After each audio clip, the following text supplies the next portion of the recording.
La nuit, mes frères, est faite pour dormir, mais priez toujours avant de dormir. Alléluia. Priez toujours avant de dormir, à moins que tu aies prié toute la journée et tu dois te reposer la nuit. Mais si tu as eu une journée normale, mes frères, priez toujours avant de dormir. Je viens d'avoir une expérience qui a conforté ma position.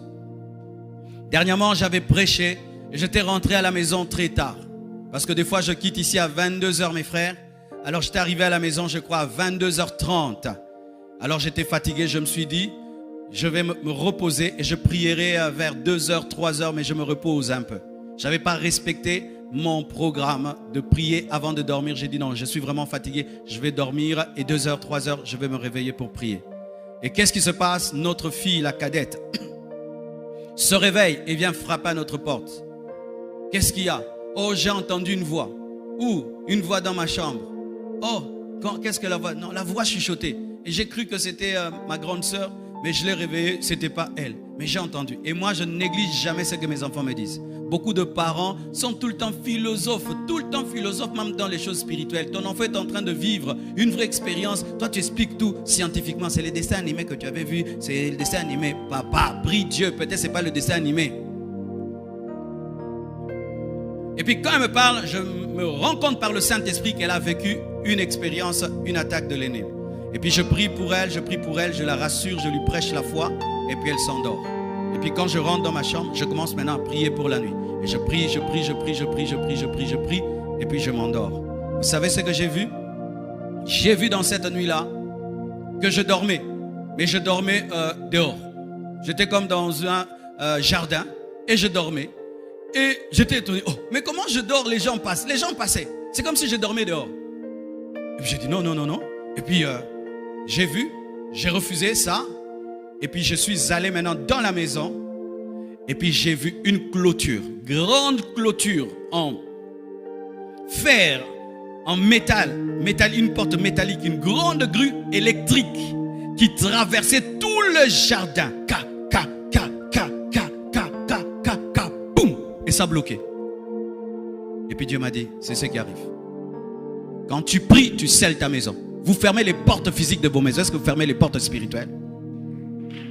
Tu es toujours, papa, celui qui dit, est-ce que tu as fermé la porte? Tu vérifies toujours les portes. Tu vérifies si c'est fermé. Est-ce que tu vérifies que les portes sont fermées spirituellement?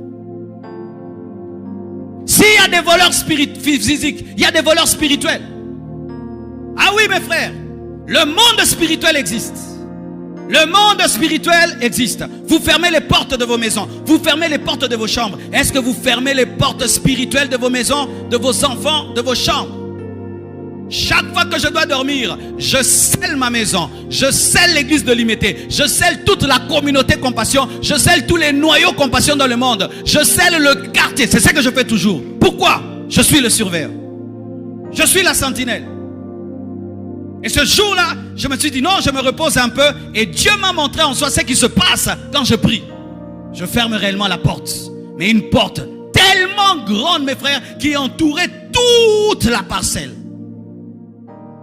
Ah, je suis fatigué. Et arrêtez ces prières-là. Seigneur, tu sais que je suis fatigué. Alléluia.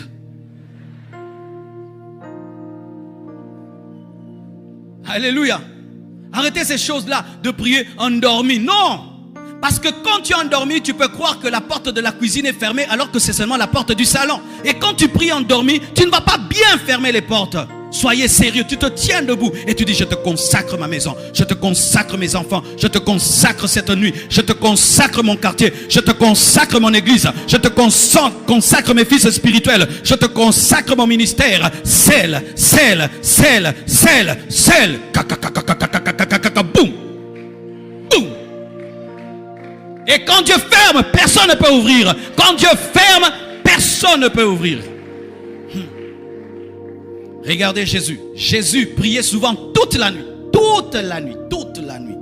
La Bible dit cela. Prenez le verset. La Bible dit ceci. Dans Luc 6, verset 12. En ce temps-là, Jésus se rendit sur la montagne pour prier. Il passa toute la nuit à prier. Jésus faisait souvent des veillées. Mais toi, tu n'arrives pas même à prier 1 heure avant de t'endormir. Mais Jésus priait souvent toute la nuit.